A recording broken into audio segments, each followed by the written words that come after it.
Brasil TVT conversa agora com Marta Azevedo, que é antropóloga, pesquisadora do Núcleo de Estudos da População Elza Bercó, da Unicamp, e foi presidenta da FUNAI, que é a Fundação Nacional do Índio. Boa noite, professora Marta Azevedo, seja muito bem-vinda. Boa noite. Prof- Obrigada. Professora, eu queria que a senhora fizesse uma análise para a gente dessa loucura toda que vem sendo no julgamento do marco temporal, tido marco temporal, demarcação das terras indígenas. Começou com o voto do ministro Edson Fachin, favorável aos povos indígenas. O ministro Marcos Nunes votou pelo marco temporal e agora com pedido de vistas do ministro Alexandre de Moraes. Bom, então, essa questão tem voltado inacreditavelmente, né? Essa questão tem voltado para a mesa do Supremo.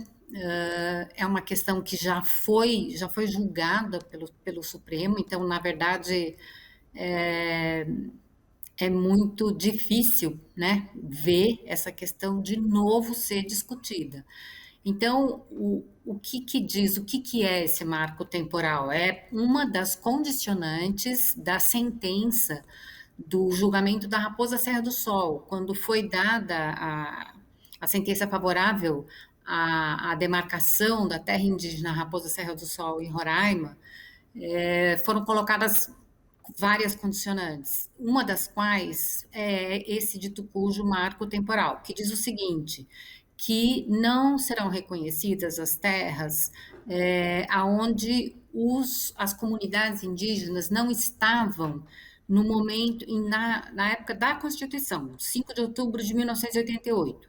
Então, se os povos indígenas não estavam naquele lugar nessa época de 1988, não serão reconhecidas como terras tradicionalmente ocupadas.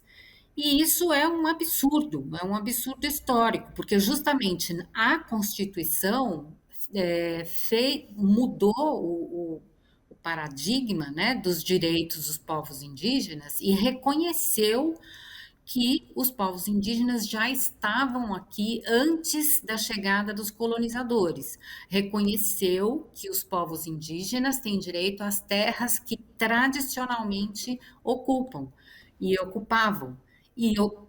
Portanto, não pode se colocar um marco temporal, uma época. Colocando esse marco temporal de 1988, o que acontece é que se desconhece, se fecha os olhos, né, para todo o processo de esbulho. Esbulho quer dizer a retirada de um bem, de uma propriedade, ou de um bem que a pessoa, uma comunidade possui. E o que a gente chama de esbulho renitente, quer dizer, o que aconteceu na primeira metade do século XX até hoje em dia, que segue acontecendo, é justamente o esbulho, a supressão das terras indígenas tradicionalmente ocupadas. E eu sempre brinco que essa coisa do marco temporal, para mim, eu estava nas comunidades indígenas, eu morava na época no Mato Grosso do Sul, no Cone Sul do Mato Grosso do Sul, na região dos Guarani Kaiowá, e eu me lembro muito bem do processo de, digamos, grande abertura, né, do Mato Grosso do Sul em 1978, que foi o ano que se separou o Mato Grosso do Norte do Mato Grosso do Sul, né, o ano que se criou o estado do Mato Grosso do Sul, e começou um processo de abertura de fazendas muito agressivo, quer dizer, um processo de recolonização, é outra onda, né, de progresso entre aspas, porque é aquela visão que se tem de progresso, de você consumir e destruir todos os recursos naturais e visar só o lucro imediato, né? Que é esse tipo de visão de progresso que o agronegócio tem. E nessa época, muitas comunidades indígenas foram tiradas das suas terras e levadas para as reservas antigas da FUNAI. A FUNAI na época o SPI ainda, antes da FUNAI, tinha demarcado algumas reservas indígenas para os Guarani Kaiowá, Mas essas reservas eram para aqueles grupos que estavam naquela terra. E os outros grupos, as outras comunidades, Guarani, Kaiowá, do mesmo povo que estavam no meio das matas, né, distribuídos por toda essa região do Cone Sul do Mato Grosso do Sul, simplesmente eles tinham suas casas queimadas, e eu sou testemunha disso, inclusive tem vários documentos meus, fotos e relatos na Comissão da Verdade, e se colocavam as famílias na carroceria de um caminhão da FUNAI e a FUNAI despejava essas famílias nessas reservas, né? E isso aconteceu não só nessa região, mas em todo o Brasil. E isso já estava acontecendo, né? Então, todo esse processo de você achar que fazendo aldeamentos indígenas, né, se está de alguma maneira protegendo ou os povos indígenas é uma inverdade, né? Então você promove, inclusive, uma situação de conflito, de violência. A sentença só para comentar, então, a sentença do juiz Cássio, né, é um absurdo lógico, tá certo? O cara diz assim: olha, a gente reconhece o esbulho renitente, a gente reconhece que foram suprimidas terras, a gente reconhece que houve violência, inclusive nesse processo de supressão das terras indígenas, das comunidades indígenas, mas eu sou favorável ao marco temporal. Então, o cara, assim, não tem lógica, né? O que a sentença dele. Ele se justifica dizendo que o marco temporal vai pacificar às custas de quem, né? Então, assim, é um absurdo, porque é justamente você continuar violentando, né, os povos indígenas e estimulando a violência contra os povos indígenas, e dizer que isso é uma pacificação. Pacificação é uma outra coisa. Pacificação pode ser um processo de diálogo, pode ser um processo de mediação, tem mil maneiras de se pacificar situações históricas, né, que a gente tem aqui no nosso país, com os povos indígenas. Mas esse certamente não é um deles. Sem dúvida. Professora, queria saber um pouco da avaliação da senhora sobre as mobilizações dos povos indígenas que seguem impressionantemente em Brasília. E eu quero fazer aqui um destaque, gostaria de ouvir a senhora sobre isso, porque eu e você somos mulheres e a senhora trabalhou como presidenta da FUNAI, com destaque para o acampamento das mulheres indígenas.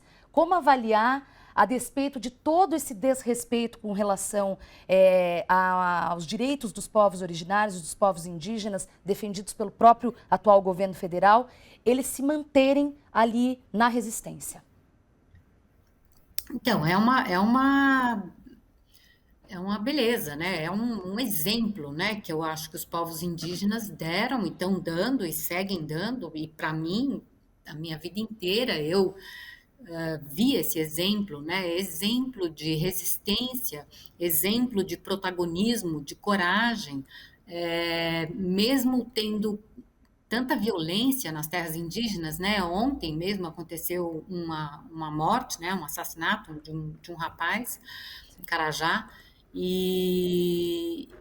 Assim, mesmo com toda a situação que eles vivenciam, né? De novo, dando exemplo dos Guarani Kaiowá no Mato Grosso do Sul, em situações, por exemplo, que quando nesse horário agora que começa a se pôr o sol, né? Começa a escurecer, muitas terras indígenas são cercadas por empregados dos fazendeiros que começam a atirar para o alto, incitando violência. Então, mesmo sob toda essa tensão que eles têm vivido e que se acirrou muito, né, desde que esse presidente assumiu o executivo, mesmo com todo esse acirramento, eles seguem dando esse exemplo de mobilização, de resistência, de coragem e de protagonismo. E uma manifestação pacífica. Aí eu acho que, nesse sentido, o movimento das mulheres, a marcha das mulheres, né, e a aliança entre os povos indígenas e o movimento camponês, o MST, outras populações tradicionais, comunidades tradicionais, eu acho que a Marcha das Mulheres foi um enorme exemplo de resistência e de mostrar pacificamente que elas têm direitos e que elas têm direitos sobre a terra, as terras, e que as terras indígenas são terras trabalhadas pelas mulheres. Quem faz roça é majoritariamente as mulheres, quer dizer, os homens derrubam muitas vezes a roça, ajudam, mas quem planta, quem colhe, quem fica lá indo dia após dia, limpando a roça, são muito as mulheres. Então, trabalhar a terra é um trabalho das mulheres. E eu acho que a Marcha das Mulheres Indígenas demonstra, traz esse valor, que é a conexão com a terra e a não tratar a terra como uma mercadoria, não tratar a terra como apenas um recurso que você usa e depois, né, joga fora, deixa a terra cansada ou coloca agrotóxico, envenena, enfim. As mulheres chamaram atenção para a questão da terra enquanto um valor de memória, de tradição, um valor espiritual, um valor cultural, a terra enquanto um meio ambiente de outros seres, tão vivos quanto os seres humanos. Então, eu acho que foi esse o grande ponto dessa mobilização enorme que as mulheres indígenas fizeram nesse ano, né? Foi a maior mobilização indígena que já foi feita nos últimos 100 anos, com certeza, e eu acho que chama a atenção de todos nós, não só para a questão dos direitos né, dos povos indígenas, mas para outras questões que são para a gente refletir, como, por exemplo, o modelo do desenvolvimento que a gente está batalhando, né? O que a gente está querendo fazer com o nosso país? A gente parece um bando de gafanhotos, né?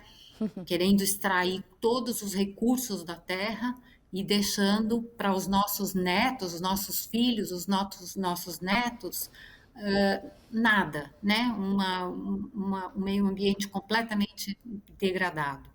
Então, eu acho que as mulheres trouxeram isso, né? As mulheres pensam nos filhos e nos netos, nas gerações que vão vir a seguir.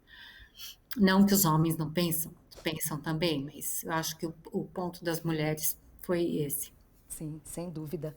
Com isso, quero agradecer demais Marta Azevedo, antropóloga, ex-presidenta da FUNAI, Fundação Nacional do Índio. Professora, muito obrigada pela participação aqui. Até uma próxima oportunidade.